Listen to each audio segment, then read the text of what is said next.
Hello, scholars. Mr. Long signing in for U.S. history. Today, we're going to be talking briefly about the Korean War. In regards to the multitude of American conflicts throughout our history, the Korean War is certainly one that I have been in particularly interested in. For a couple different reasons. One, this is in large part referred to as the Forgotten War, and most Americans don't know very much, if anything, at all about the Korean War, which I think is a terrible shame considering what this conflict meant for United States foreign policy, and especially the service members who served during the Korean War. I also think that the Korean War is fascinating because of what it meant for international politics, especially with the still very young United Nations. This is breaking out in 1950. And the United Nations was only a couple of years old, and yet they're being tasked with dealing with international aggression between North and South Korea, and how they're going to handle is really going to set the tone for the future. Truly their first test. So let's go ahead and dive in and see what we're looking at here. Here's our agenda for today. We're going to be looking at the causes of the war, some of the war aims. We're going to be looking at the different phases of the war and how the war was fought, how the war is going to end, and what this war means for us historically and today. First off, here is our context looking at the Korean Peninsula, which according to the map is way over here. So if you're over here in the United States, where's my pen? United States, if you head west across the Pacific Ocean, you will make your way to the far east, with Korea being situated between Japan, China, and then Russia up to the north. Historically speaking, due to Korea's location as the crossroads between these three empires, Japan, China, and Russia, Korea, unfortunately for the Korean people, historically has been the playground for these different empires as they move through and exert their control depending on who's dominating the region at that time. And the Korean people are just kind of stuck in the middle of all this jockeying for position. This is not going to change at all in the 20th century, with the end of World War II ushering in a new era for the Korean people. So, causes for the Korean War. The ultimate cause is that after World War II, Korea is going to be divided in half at the infamous 38th parallel. And the way they do this is already setting things off to a rocky start. First off, the Soviet Union is going to occupy what becomes North Korea in August of 1945, before the Japanese formally surrender, ending World War II.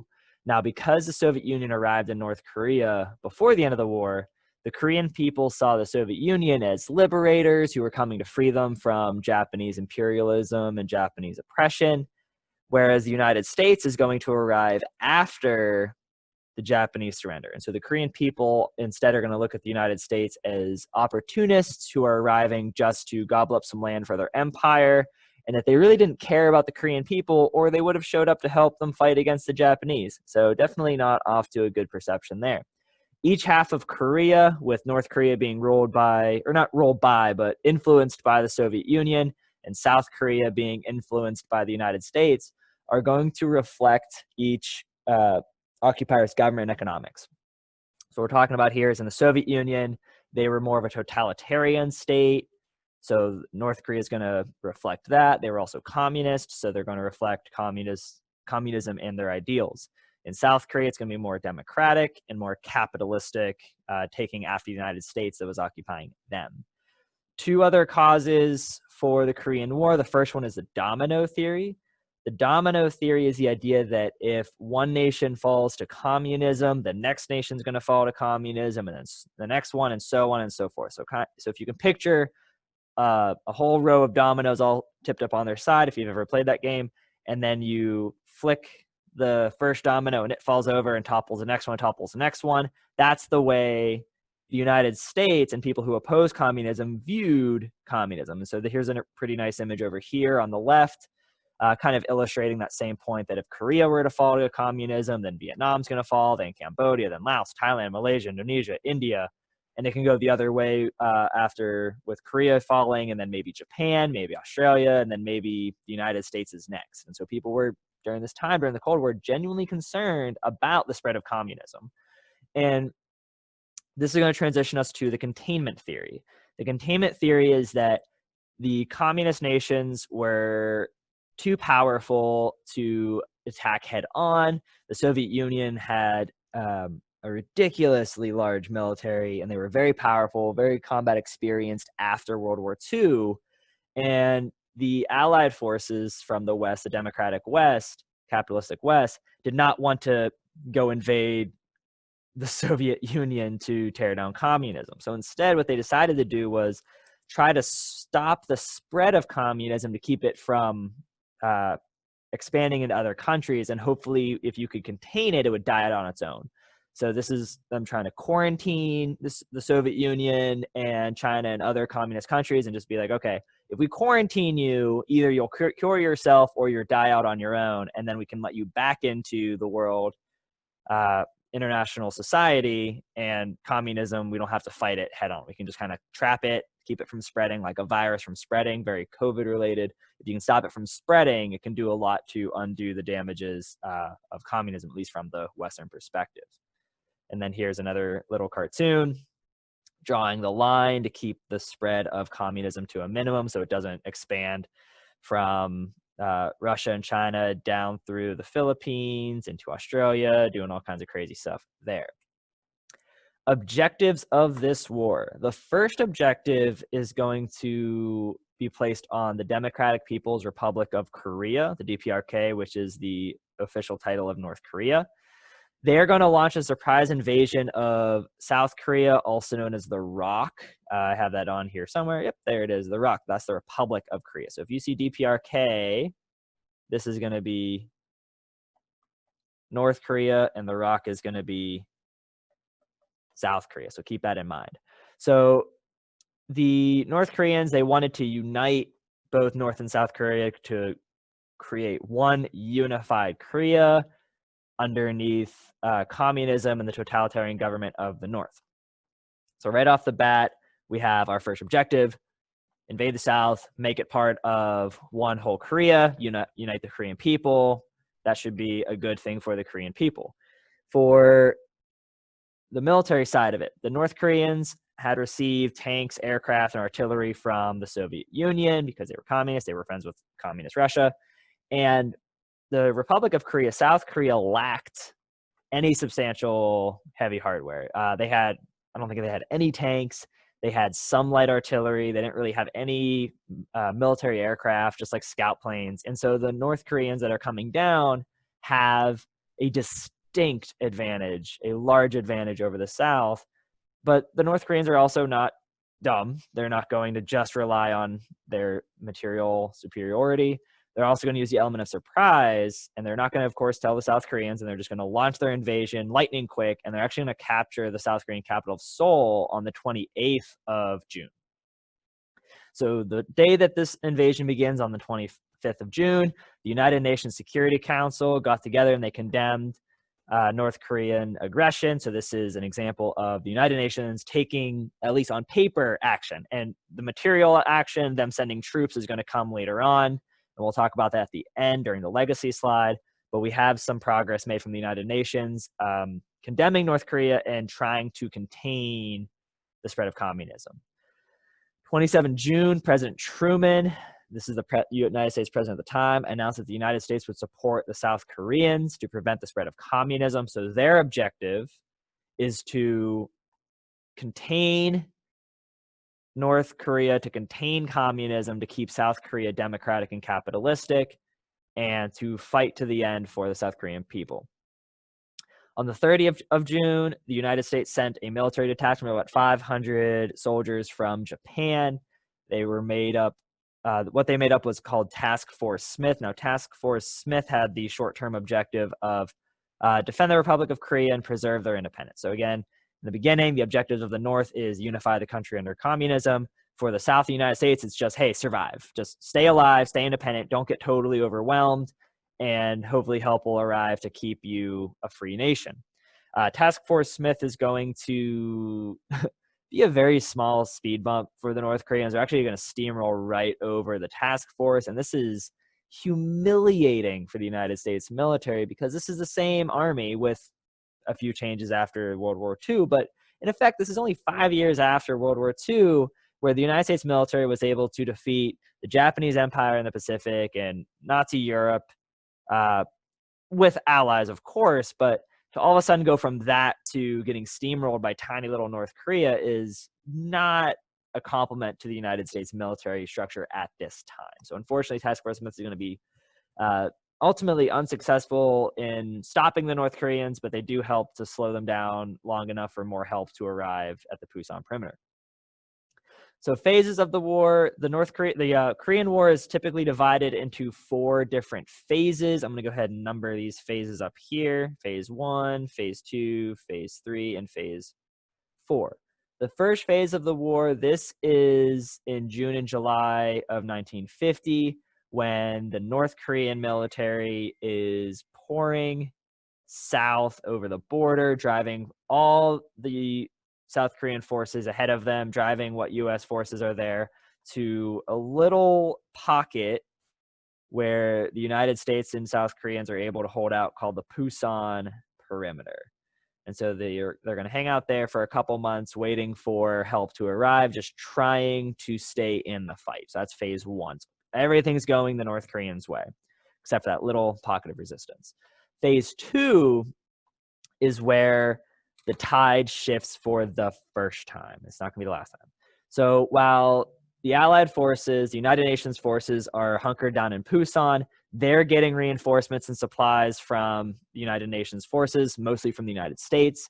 And the North Koreans have stretched their supply lines all the way from the north, and they're really not able to maintain their armies way down the bottom of South Korea. So they were hoping for a quick victory. They're not getting it, and they don't have the resilience to continue the fight much longer. General Douglas MacArthur, the overall commander of the United Nations forces, he's going to launch an amphibious invasion at a place called Incheon, which is up here. And so when the Incheon landing happens, the North Koreans still have the United States and the South Koreans pocketed up in Pusan. But MacArthur being able to land in Incheon starts to cut the peninsula in half, to cut off and surround the North Korean armies in the south. When Incheon falls, all those North Korean troops that were attacking Pusan have to retreat to escape this trap that MacArthur managed to pull off, which freed up the Pusan perimeter, and all the army units down there are going to push their way back north. And they're going to continue to push all the way past the 38th parallel up into North Korea. And here we have an objective switch, where the objective before, whoops, I forgot to see, objective, boom, words. So the objective switches where before Incheon, the United States and South Koreans were just trying to survive. We want to keep South Korea independent and free. But now that the tide is turning, we think, oh, let's go for the home run. Let's go all the way as far as we can. And maybe we can unite South and North Korea, but under capitalism and democracy. And so we got, by we, I mean the United Nations forces, became overzealous, and they got kind of carried away and overconfident. They're going to push all the way north up to the Yalu River up here on the map, which is the river that separates China from North Korea. And things are going pretty well, but soon there's going to be a very dramatic shift in this war. And this is going to lead us to our second turning point. And this is going to happen in October of 1950, when the Chinese, who were mostly neutral, they weren't really involved in the war. And, there's stories that they were supporting the North Koreans in one way or another. But now they're going to directly intervene. And the Chinese are going to do this for couple different reasons, but the main one is they want to keep anti-communist forces, which at this point is the United Nations, away from Chinese territory. The Chinese government, the Chinese people did not want democratic and capitalist people all the way up in North Korea bumped up against China. So they want to push them back and keep them away. The secondary objective here is to preserve a communist buffer state against South Korea. So the Chinese realize that if South Korea is able to unite with North Korea and they're right up against Chinese borders, this could be a problem because now we have United Nations and United States forces right up against China, which might be a problem. But if we can push, by this time, I mean we being the Chinese, if the Chinese can push the South Koreans back and preserve North Korea, it creates a buffer state that kind of separate them from the United Nations and United States forces, which might make China feel more secure. So we have another shift in this war where it swings all the way back down, and the Chinese and the survivors of the North Korean army are going to drive the United Nations forces all the way back south. And I kind of just covered it, but let me see if I can show you. This is Seoul. This black dot here is Seoul. This is the South Korean capital.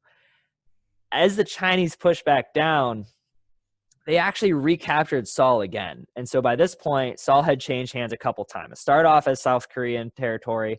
The North Koreans took it.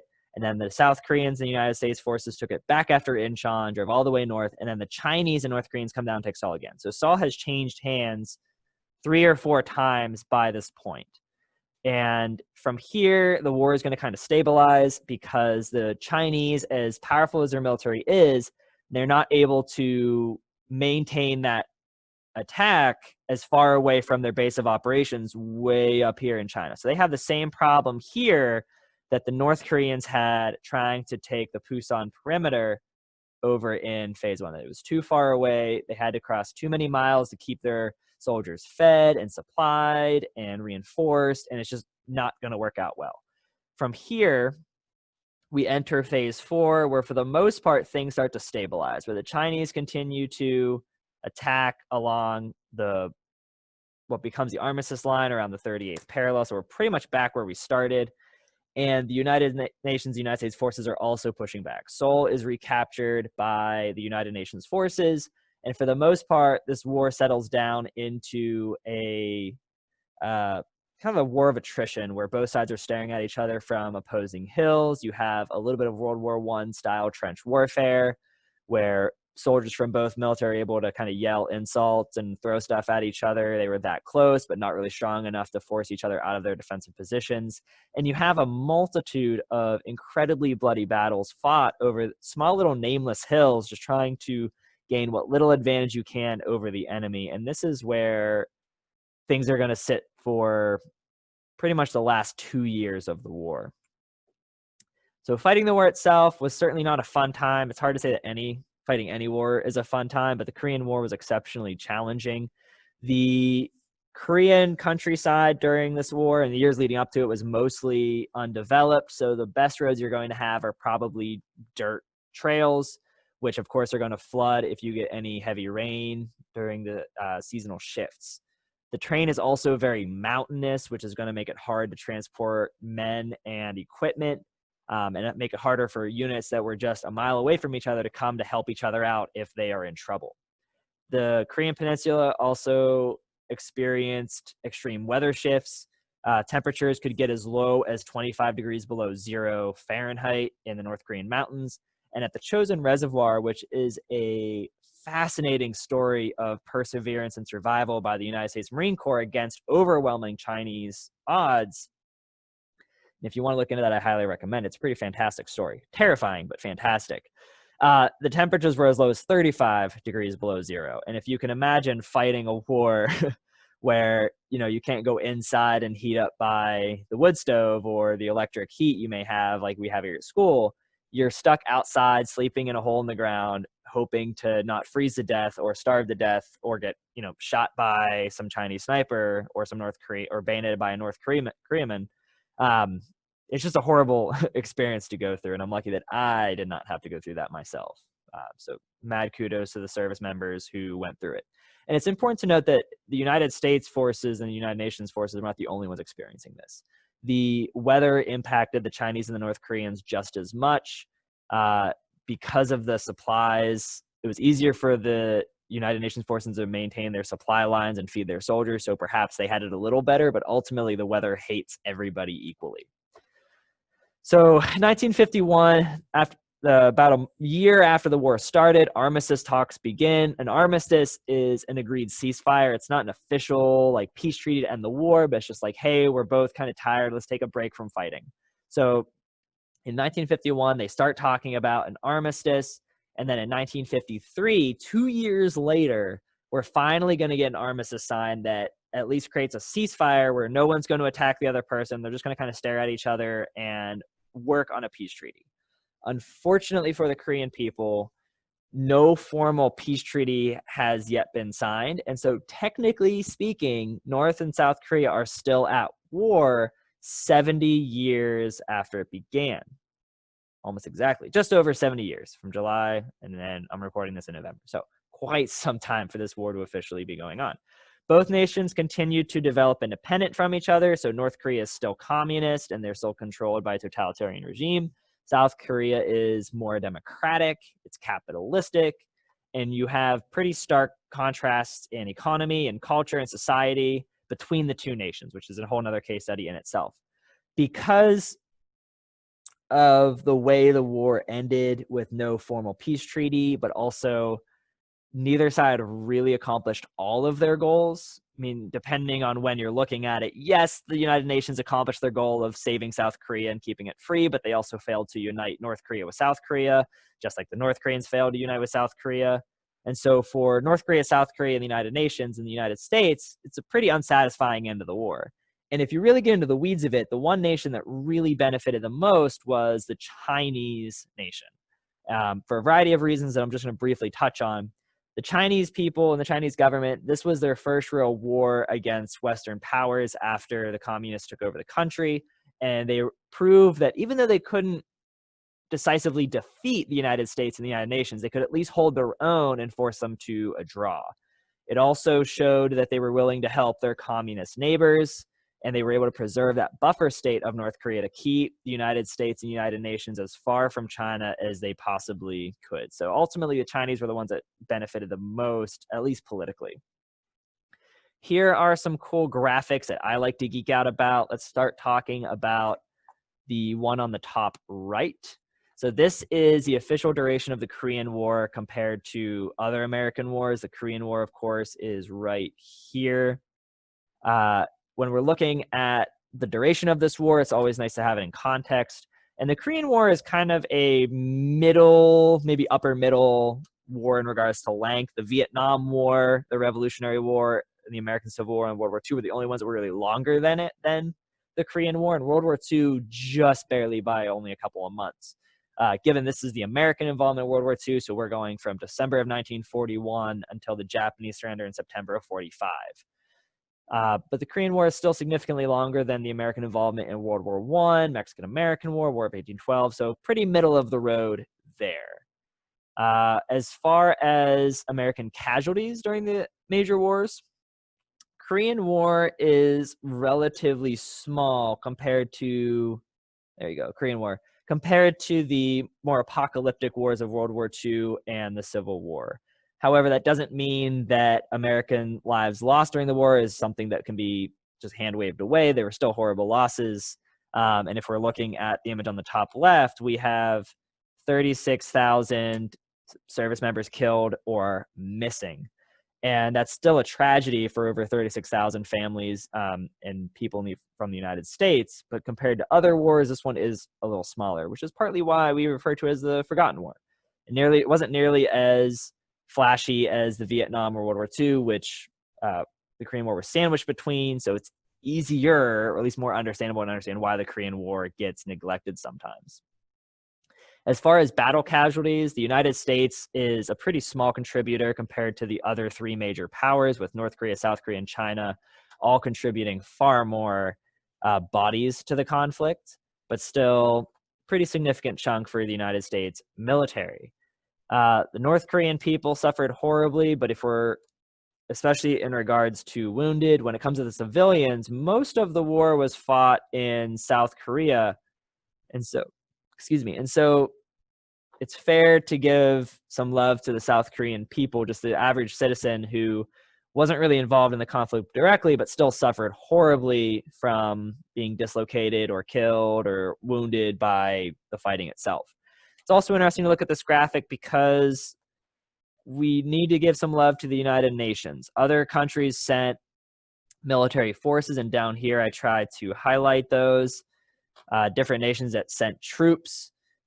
Of the United Nations forces, Turkey, oddly enough, the Republic of Turkey, is the only one that suffered more than 700 casualties, where Britain, France, Canada, they all suffered less than 700, which is still a tragedy for those people.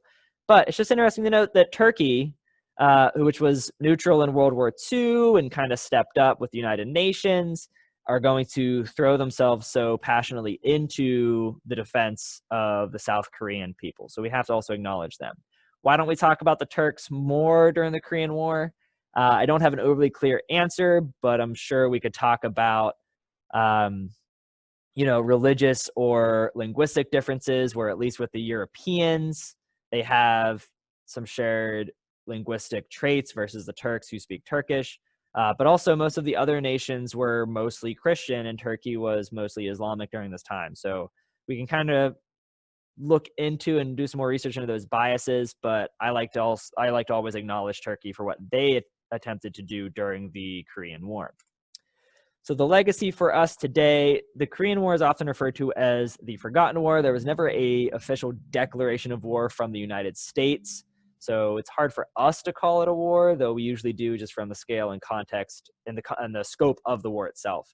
It ended in an unsatisfactory stalemate, with the status quo being reestablished. And if you were one of the American families that lost a loved one to accomplish, putting South Korea back where they were in the beginning, it may feel like you were robbed. Like, what did my son or my brother fight or die for? We're right back where we started. We didn't accomplish anything. And the counter to that is, at least in the short term, the Americans just wanted to preserve South Korea, which they were successfully able to do. So depending on your perspective, the sacrifice, was it worth it or not? It's an interesting conversation in itself. The Korean War is easily overshadowed by World War II and Vietnam. These are conflicts that both were longer, both cost more lives than the Korean War, but that doesn't mean that they were more important. The Korean War is incredibly important, especially for the Korean people, but also for setting a precedent for the United States foreign policy after World War II.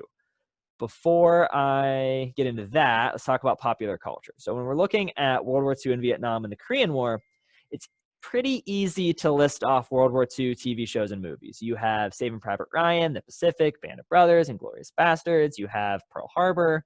That's all I can think of off the top of my head, but the list goes on and on and on. For the Vietnam War, you likewise have other TV shows and movies, whether it's Full Metal Jacket, Apocalypse Now. I think Hamburger Hill might be one. We Were Soldiers, and it's a much more dramatized war, for better or for worse.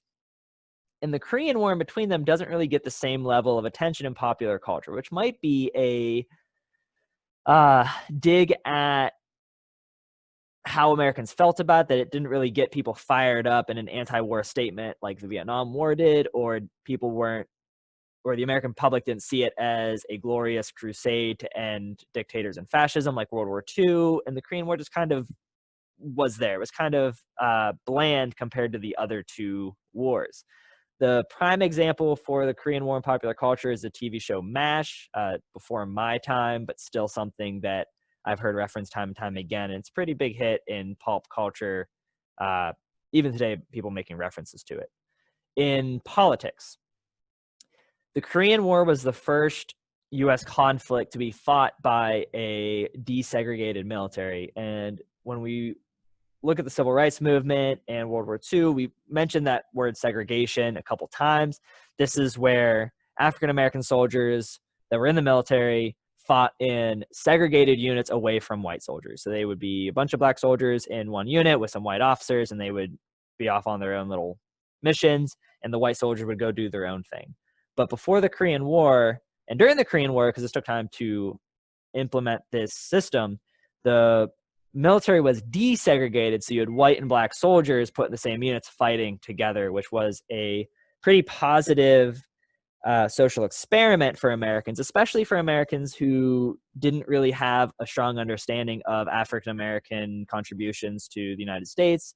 And this is going to lend some credibility to the civil rights movement, because if these black soldiers can perform just as well with white soldiers, why can't they have the same rights and responsibilities back home in the United States, which we'll explore more on another lesson. The Korean War is also a good illustration of the domino theory, how concerned the United States was that communism would continue to spread until checked with the containment strategy. And so between the domino theory and the containment strategy, the United States is going to invest heavily into stopping the North Korean communists from taking over the capitalist South Korean people. So those are the notes that I want to go over with you guys today. I hope that I was able to cover this in a pretty speedy fashion. I know that I am terribly long-winded, and I always apologize for that. But there's a lot of really cool stuff that I just can't help myself want to talk about. If you guys have any questions, be sure to shoot me an email or hit me up in class. I would love, love, love to talk more about this with you guys in person.